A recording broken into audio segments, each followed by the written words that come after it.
Hi, welcome or welcome back. And today we are going to discuss all the books that I read in the month of January. And I'm surprised I read 8 books, and by no means they were short books. So I'm really proud of myself. So the first book that I read this month was Get a Life, Chloe Brown by Talia Hibbert. It's a contemporary romance, and I'm diving into new genre. So yeah, romance is a genre I'm exploring right now.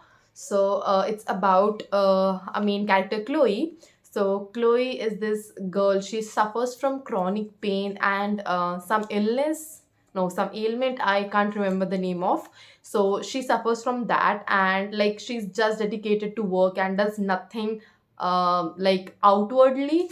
So after a near death experience, she decides to make a list for herself, which she names Get a Life List, wherein she jot down some activities she wants to do to get a life. And then we have another main character who's Redford and the obvious love interest who helps Chloe to tick off these items off her list, and the story is about how that thing proceeds.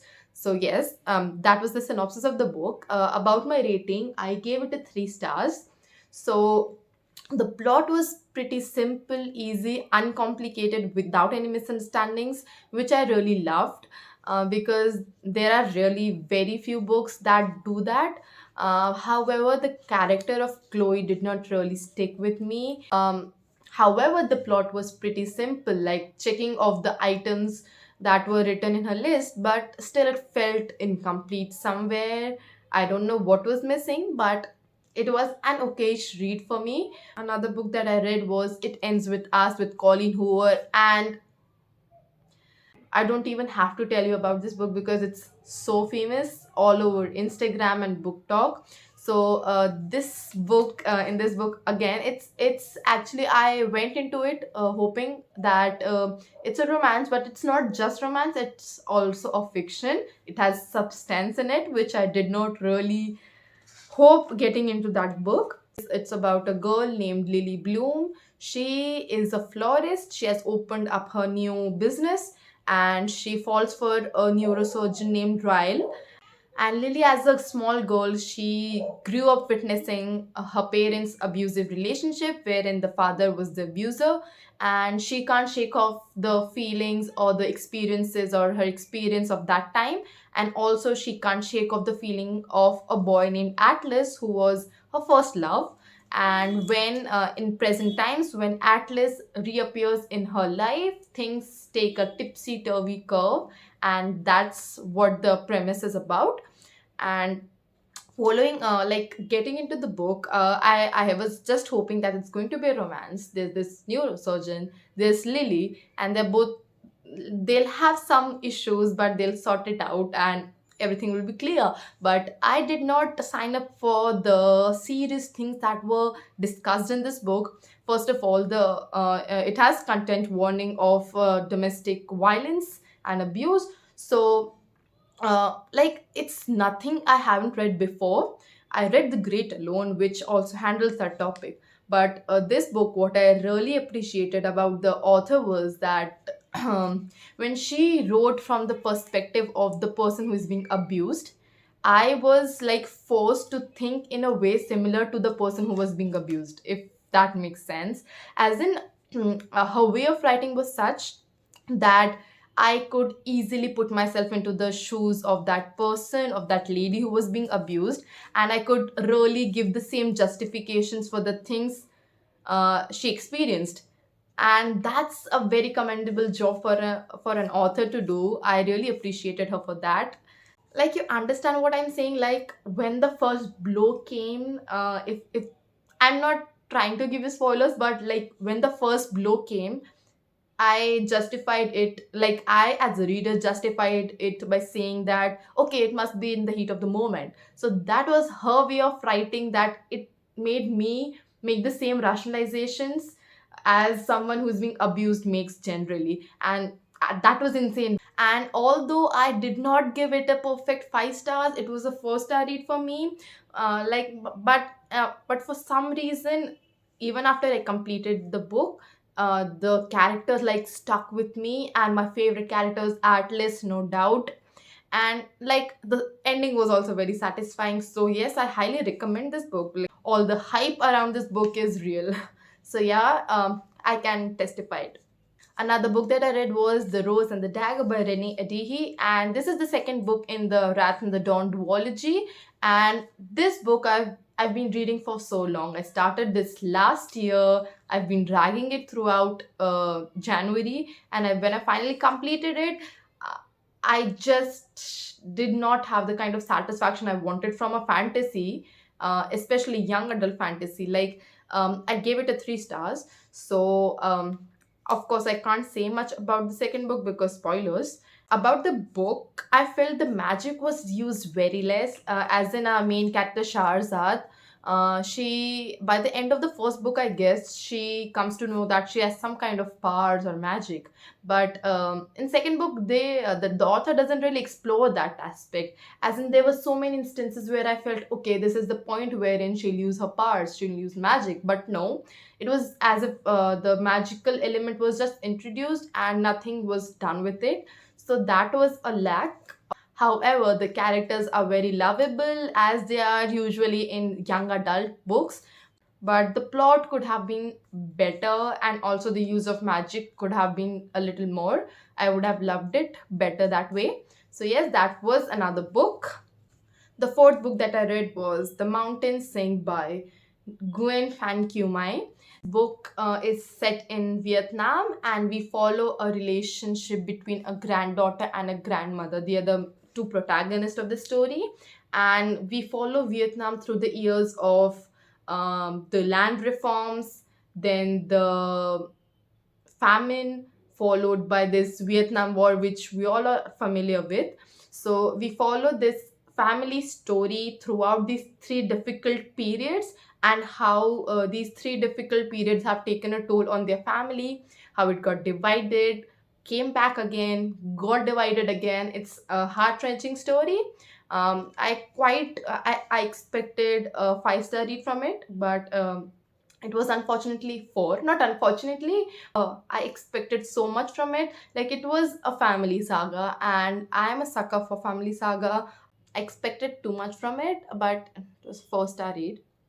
Nonetheless, what I got from this book was I learned so much about Vietnam.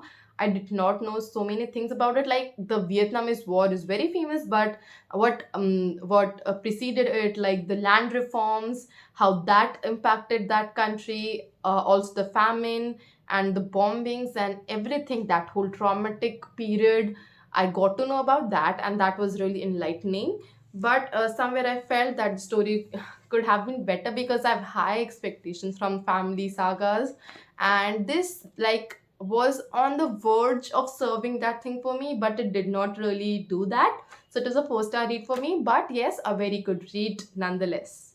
Another book that I read was No Exit, and here comes our first 5 star read of January, and in fact of 2022. And I can't stop thinking about this book. So, this is a thriller. So, we follow our main character Darby. So, Darby is on her way to meet her mom, who is going to go under a surgery. And on her way, there's this snow blizzard, and she's stuck in this, what do we call it? The rest places, stops. So there, she's stuck with four other strangers, and they all are waiting for further information when the will come and the way will be clear for them to go ahead. That's the setting. And Darby there witnesses something really creepy, and that is, she notices, or she glances this little girl inside the dog kennel, and who is duct taped around the mouth. So it's a clear situation of kidnap. So the child has been kidnapped, and now it's like she knows she hasn't done it, of course. So it's any of the four people who are in the rest area who can be a potential kidnapper. And Darby is on her way to rescue this child. She has taken upon it herself, this task. And this is like, I know I'm doing a very shitty job at giving you the synopsis, but trust me, it's a literal action movie, a thriller movie, whatever you can say it. Because as soon as I completed this book, I was like, hell, if this is not made into a movie. It was just today that I saw this BuzzFeed post that said that No Exit is going to be made into a movie, which I did not know, and I'm so happy for that because it is a movie material. That book is so fast paced, and the things that happen, like the response to the stimulus is so freaking fast in that book. So like I recommend it to anyone who doesn't like to read a book but enjoys adventurous, thrillery movies or shows. Go read this book. It's amazing. I gave it a 5 stars. Next book that I read was At Your Age, Eve Brown, by again same author, Talia Hibbert, the author of Get a Life, Chloe Brown. So this book was, I guess, relatively better than the first book because the characters were very likable here. Because we follow this girl Eve, who is this very quirky, unique kind of a girl, and she's 26 years old, and she hasn't been able to stick to one job particularly. Like although she's rich and her parents provide for her and all that stuff, but she gets a hearing by her parents saying that you haven't done anything for a long time and you are a disappointment for us and stuff like that. So she sets upon to find a job and a place for herself to stay. And on the way, she like goes for the interview for the first job vacancy she sees, and that is the position of a chef at a bed and breakfast. So there she meets another main character, who is this grumpy owner of this bed and breakfast, who's taking the interviews for this position of the chef. So that is the premise. And Eve is this little ball of sunshine. So it's obviously sunshine grumpy story. It was amazingly done. It was lighthearted. I enjoyed it, and I gave it a 4 stars. Another book that I read was none other than My Greatest Ambition of January, and that was Anna Karenina by Leo Tolstoy. So I set myself a huge task picking this book up because, first of all, it's not just thick, but it's also a classic, and classics are usually slow paced. And this was a slow paced book, but I seem to get along well with this book. So, okay, so I guess it was around after 150 pages that I was like really invested in the story. But this book, man, it has everything in it. Like it questions morality, it questions religion, it has philosophical stuff in it, it has drama in it, it has romance, it has uh, everything, most of the things. The only thing was lacking was I did not get emotional. Like if I really like a book, there has to be some form of crying involved. And although there were very serious stuff going on here and there in the book, but I did not feel like crying at any moment. But no, I'm not taking that as a parameter for judging this book. I'd like to, like, there's so many things in this book that are questionable, that can be an area of discussion. Okay, so this book follows a host of characters which I did not know about because I thought it's named Anna Karenina, so the main character must be only that character. But no, there are many characters, there are multiple perspectives, and all the perspectives are written in a way that kind of delves so deep into their psyche and like tells their feelings and stories so clearly. And also it is a huge book, so the author had the space to explore that thing. Book is mainly about, like, not mainly about, but one of the aspects of this book is that we have this character named Anna Karenina, who is married to this person a few years old, not a few, more than that, years older than her. She has a son, and she falls in love with this other man who is a bachelor, and it's a story about infidelity. So yes, that's the story. That's one of the plot lines. I can't even describe all the plot lines because there are so many going on. Because it in short is Russia of that time. Like seriously, it describes Russia so well. I think I'm like hopping from one subject to another, so I'll try to confine myself right now because I can't like discuss this humongous book at one go. So yes, that's it's about a story about infidelity, and you start questioning that thing so hard in this book because at the beginning of this book there's this one instance wherein this character, I'm not naming the character, but okay, whatever. So in this and in that scene, we see that that person, that husband, is cheating on her wife, and there's this one sentence in particular which, like, I was amazed by it. I was taken aback by it. So the context is that this person is cheating on his wife, and the thing he says is, um, like, not says, his thoughts.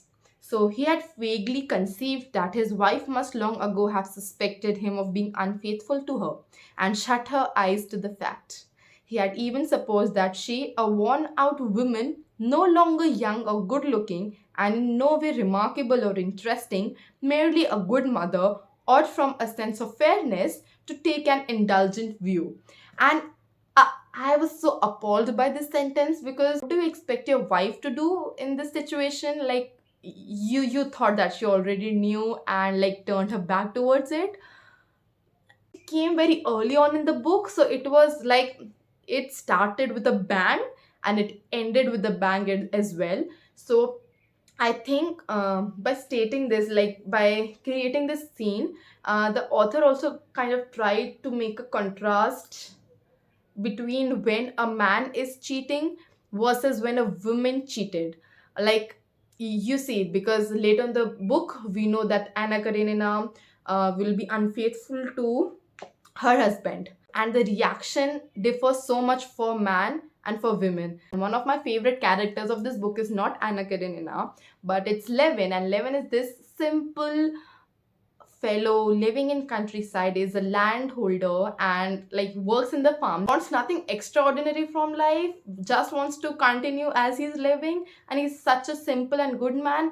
Not in my life would I have read 80 pages on agriculture, and I just did for him. So yes, this book in totality is like a world in itself. So yeah, I can't summarize it for you, but yeah, it can be read. It was a 4-star read for me.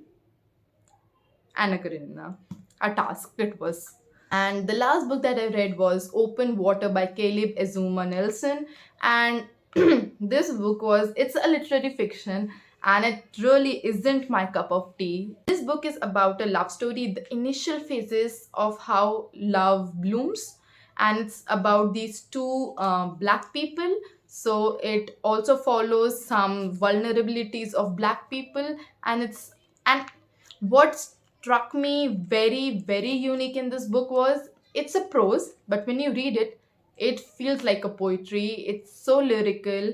The usage of words is so good. I'm no judge of how a writing style should be, but if you are writing a literary fiction, and for a person like me who is not really into literary fiction, will find the writing style very amusing and very good.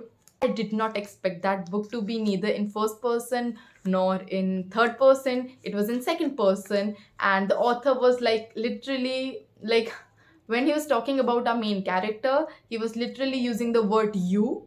So it felt very connective in that sense. So yes, the book was really beautiful. The nuances of the book, the simple things it considered. Also, when I read the synopsis of the book, it said that it talks about black people who are seen just as bodies and nothing much more. So that was a sentence that intrigued me a little because, like, how do you, like, what do you mean when you say that black people only as body? When I read that book, I got to know what the synopsis was trying to say. It talks about the vulnerabilities of black people, their insecurities, their constant fear, their lack of freedom in this free country.